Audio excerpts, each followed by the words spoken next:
Mi nombre es María Cristina Huilema Vivas Vázquez, egresada de la cuarta generación de la licenciatura de Atención Prehospitalaria. El nombre de mi tesis es Riesgo de diatesis hemorrágica por consumo de AINES por personal operativo de seguridad pública del estado de Zacatecas. Investigué el riesgo de presentar diatesis hemorrágica por el consumo de AINES en personal policial operativo. Proyecto que presento para obtener el título de la licenciatura en atención prehospitalaria. Los antiinflamatorios no esteroideos constituyen un grupo farmacológico químicamente heterogéneo y ampliamente utilizado, que tiene como efecto inhibir la síntesis de prostaglandinas a través de la inhibición de la enzima ciclooxigenasa. Otra denominación común para este grupo de agentes es el de AINES, antiinflamatorios no esteroideos, o drogas anticiclooxigenasas, debido a que inhiben esta enzima, responsable de la síntesis de prostaglandinas, las cuales son mediadoras de la producción de fiebre, dolor e inflamación. Los altos índices de inseguridad han ocasionado varias muertes a personal policial perteneciente a unidades operativas, principalmente por un manejo inadecuado de las hemorragias. El presente estudio prospectivo busca la relación entre un consumo inadecuado de los fármacos del grupo antiinflamatorio no esteroideos, AINES, y el riesgo de diatesis hemorrágica que pudiera presentar el personal policial que consume este tipo de fármacos.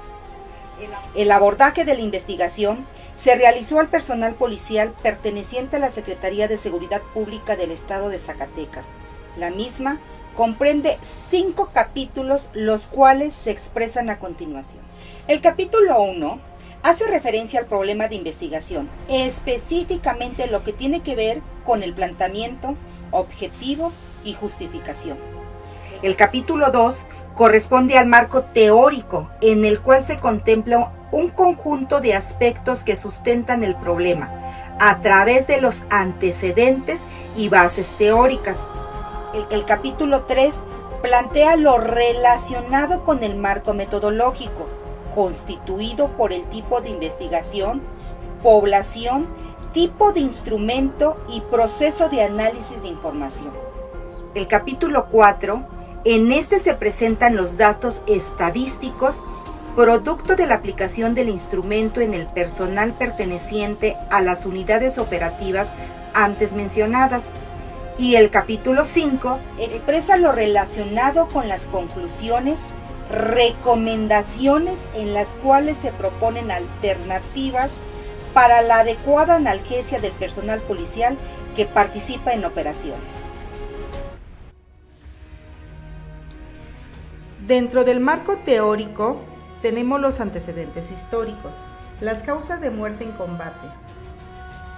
Las experiencias de los médicos de combate en la Segunda Guerra Mundial, Corea y Vietnam, junto con la creciente comprensión de la asistencia sobre el terreno, evacuación rápida, transporte y el tratamiento definitivo de los lesionados en combate, son las bases sobre las cuales se sustenta el cuidado táctico de las bajas en combate. Desde la década de 1960 hasta la década de 1980, hubo un mosaico aislado de los equipos que desarrollaron sus propias versiones de apoyo médico-táctico.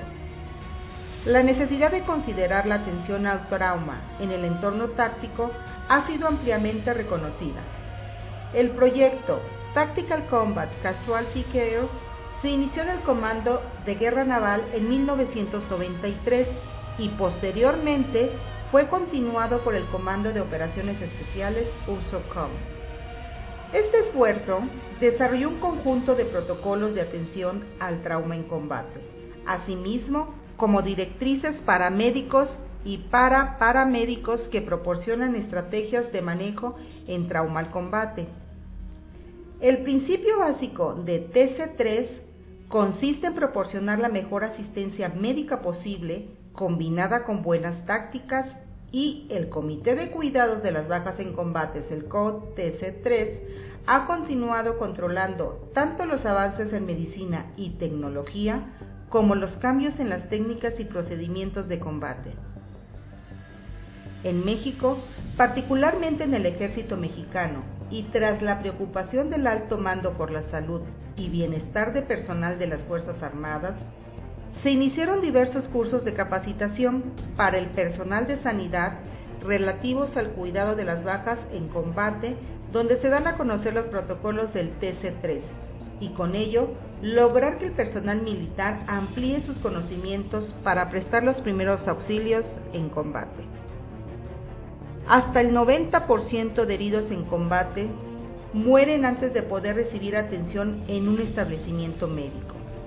La suerte y sobrevida de estos se encuentra en manos de quien le proporciona la primera atención, pudiendo ser un compañero de combate el que aplica los primeros auxilios en este caso. La mayoría de estas muertes son inevitables. Sin embargo, algunas condiciones, tales como el sangrado de una herida, un brazo o una pierna, el neumotórax a tensión y los problemas de las vías aéreas, pueden ser tratados en el campo de batalla y un combatiente se puede recuperar en el hospital. La hemorragia como principal causa de muerte, prevenible en combate. Dentro de la causa más frecuente de muerte es la pérdida sanguínea por hemorragias. Tan solo en la guerra de Vietnam, los Estados Unidos perdieron a más de 2,000 soldados por el sangrado únicamente en extremidades. Durante los conflictos armados de Irak y Afganistán, las heridas con sangrados importantes siguen siendo la principal causa de muerte. En el medio civil, una gran cantidad de pacientes muere por hemorragias. Los protocolos TC3 y TECC recomiendan el uso de torniquetes, agentes hemostáticos y además el uso de analgésicos selectivos de COX-2, que de alguna manera no tiene repercusión en los procesos de la coagulación intrínseca del paciente. El equipo individual de primeros auxilios EPA es un botiquín que forma parte del equipo individual del combatiente, el cual contiene lo necesario para la inmediata atención del personal herido en combate, puesto que contiene material para control y manejo de la ventilación, vía aérea, hemorragia y un paquete de medicamentos de combate, que son antibióticos y analgésicos. La analgesia en el campo de batalla, por lo general, puede hacerse utilizando una de estas tres opciones. La opción 1 es para dolor de leve a moderado en víctimas que pueden seguir combatiendo. Se proporciona analgesia según sea necesario, dentro del botiquín personal. Los combatientes traerán consigo los medicamentos de combate y dichos medicamentos son Meloxicam 15 miligramos una tableta al día o paracetamol 650 miligramos cada 8 horas. Estos medicamentos podrán ser aplicados en bajas que estén en condiciones de seguir combatiendo. No se recomienda el uso de productos como el ibuprofeno o aspirina, ya que pueden influir en los tiempos de coagulación en los pacientes, pudiendo ser un problema posterior si presentan algún tipo de sangrado, puesto que son inhibidores de COX-1.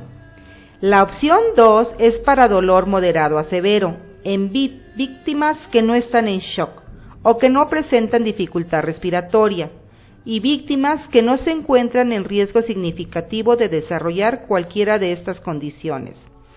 El medicamento es el citrato de fentanil oral transmucosa, para los pacientes que no estén en condiciones de seguir combatiendo y que no requieran vía intravenosa o intraósea.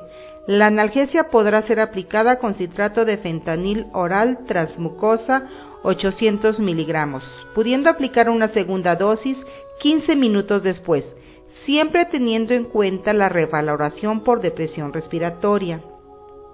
El citrato de fentanilo oral transmucosa es una formulación sólida de fentanilo que se asemeja a un rombo en un mango plástico, que se destina para la administración vía transmucosa oral. En comparación con la morfina, el fentanilo es un opiáceo liposoluble y cuando se coloca en la saliva en condiciones normales de la boca, es 80% no ionizado. La opción 3 del analgésico es para dolor moderado a severo, en víctimas que se encuentran en shock hemorrágico o presentan dificultad respiratoria, así como en víctimas que se encuentran en riesgo significativo de desarrollar cualquiera de estas condiciones. La ketamina es otro medicamento que puede ser utilizado para el alivio del dolor en bajas que no están en condiciones de seguir combatiendo. Es un potente agente hipnótico y analgésico.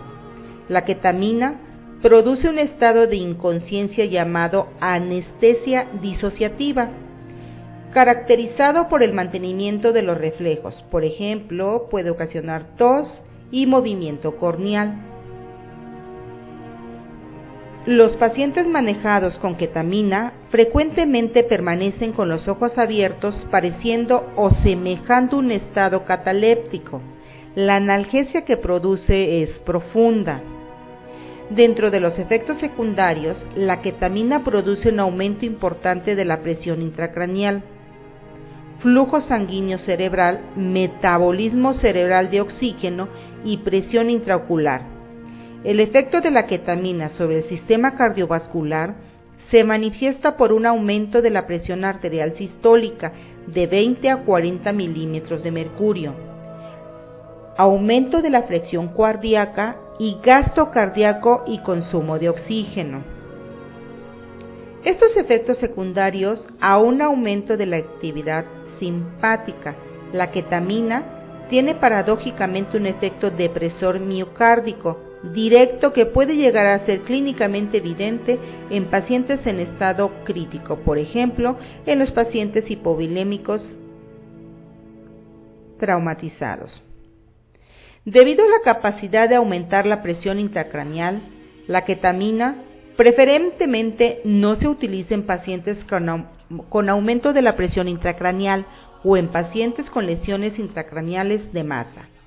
De la misma manera, los pacientes con lesiones oculares abiertas no deberían recibir ketamina, debido a su capacidad para aumentar la presión intraocular. Aunque no es una contraindicación absoluta, el riesgo de un daño subsecuente al ojo por el uso de la ketamina es bajo, y maximizar la oportunidad de supervivencia del herido tiene precedencia si el herido está en shock o si presenta distrés respiratorio o está en riesgo de sufrir alguna de ellas. La ketamina no debe ser utilizada si se sospecha que la víctima presenta significativo traumatismo craneoencefálico, evidenciado por una lesión cerebral penetrante o lesión en cabeza con alteración del nivel de conciencia.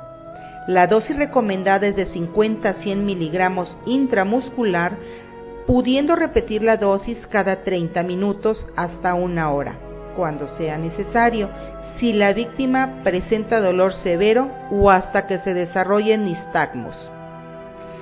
De la misma manera, la ketamina podrá ser aplicada a razón de 50 miligramos vía intranasal mediante un dispositivo atomizador nasal, pudiendo repetir la dosis cada 30 minutos a 1 hora, según como sea necesario, o hasta que la víctima desarrolle nistagmos. La ketamina podrá ser aplicada 20 miligramos vía intravenosa o intraósea, lenta en alrededor de 1 minuto, reevaluando a la víctima cada 5 a 10 minutos si es necesario, para el control del dolor severo, o hasta que el paciente presente nistagmos. Se continuará con la monitorización por el riesgo de depresión respiratoria y agitación. Este trabajo es de tipo transversal, ya que está diseñada para medir la prevalencia de una exposición o resultado en un punto específico de tiempo y, por lo tanto, se puede estudiar o estimar un riesgo en una determinada población expuesta. La población muestra, en su totalidad, son los elementos de altos mandos, medios y policías sin rango, pertenecientes a la Secretaría de Seguridad Pública del Estado de Zacatecas, siendo un total de 480 elementos, todos ellos considerados y próximos a realizar operaciones de alto impacto en los próximos días. Para el presente trabajo de tesis, el cálculo de tamaño de la muestra se realizó con el muestreo probabilístico aleatorio, simple, con la siguiente fórmula que se utiliza para medir muestras de estudios sencillos, en lo cual todos los elementos de esta tienen la misma posibilidad de ser elegidos, tomando como población al personal de los grupos tácticos a razón de 20 por grupo. Fueron en total 4 grupos, siendo esta un total de 80 hombres.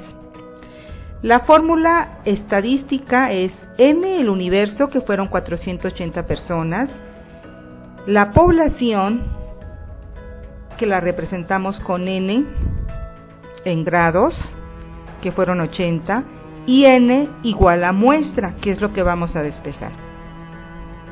Por lo cual, la interpretación de esta sería: muestra es igual al total de la muestra sobre 1, más el total de la muestra sobre el universo o grupo de investigación, sustituyendo, es decir, para el estudio se necesitó la aplicación de un cuestionario a un total de 69 elementos, siendo estos pertenecientes a los grupos tácticos de la Secretaría de Seguridad. El instrumento que utilizamos es un cuestionario de 6 preguntas, el cual está constituido por la portada, datos generales y preguntas mixtas, el cual se encuentra en el anexo A. El procesamiento de datos se utilizó Microsoft Word para la investigación, así como procesadores de textos, Microsoft Excel para la tabla, las gráficas, los cuadros y estadísticas. El análisis de datos se llevó a cabo mediante estadísticas básicas, porcentajes y otros. Los análisis y los resultados. La tabla de porcentaje de consumo de AINES muestra que el 27% de la población se encuentra tomando o toma algún tipo de AINES, mientras que el 73% no se encuentra tomando ningún tipo de medicamento para algún dolor. En la tabla tenemos el tipo de AINE y su porcentaje de uso. De acuerdo a los resultados reflejados en la gráfica, se observa que el AINE más consumido por el personal policial es el naproxeno en un 39.28%, seguido por el diclofenaco en un 25%, y en tercer lugar tenemos a la aspirina, medicamentos que se encuentran disponibles en mayor frecuencia en la enfermería de la Secretaría de Seguridad Pública, que es el primer escalón de atención médica para los policías, y en el servicio médico asistencial al que tienen derecho, mostrando de este modo que existe un consumo de AINES inhibidores de COX-1 por encontrarse disponibles en estos escalones sanitarios inmediatos al personal que pertenece a este tipo de unidades policiales. La tabla frecuencia del consumo de AINES refleja que el 42.85% del personal policial consume algún tipo de AINE cuando siente algún dolor, seguido del 21.42% quien lo consume diariamente, indicando con ello que el consumo de estos medicamentos es frecuente para tratar el dolor, repercutiendo de algún modo en el riesgo de presentar diatesis hemorrágica en personal que lleva a cabo operaciones de restauración del orden y combate al crimen organizado.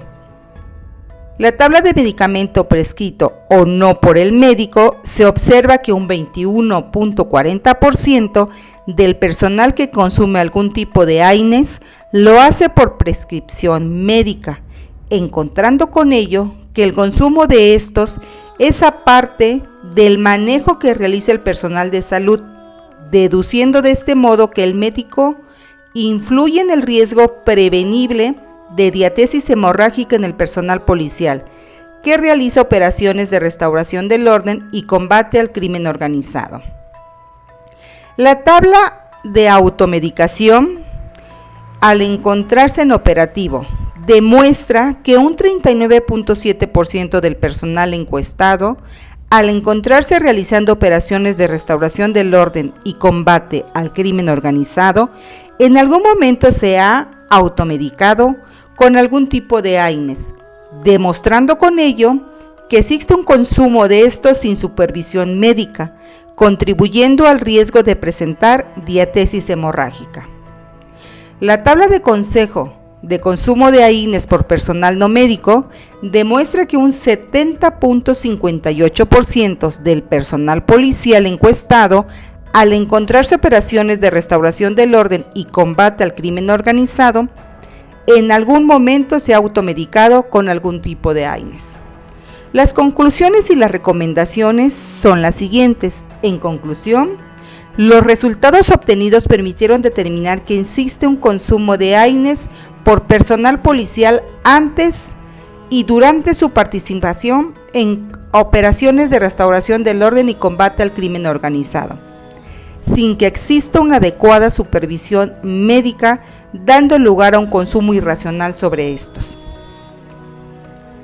Se encontró que algunos elementos que se encuentran consumiendo algún tipo de AINES lo hacen por prescripción médica, demostrando con ello una falta de conocimiento por personal médico sobre el uso adecuado de este grupo de medicamentos antes y durante las operaciones de restauración del orden y combate al crimen organizado.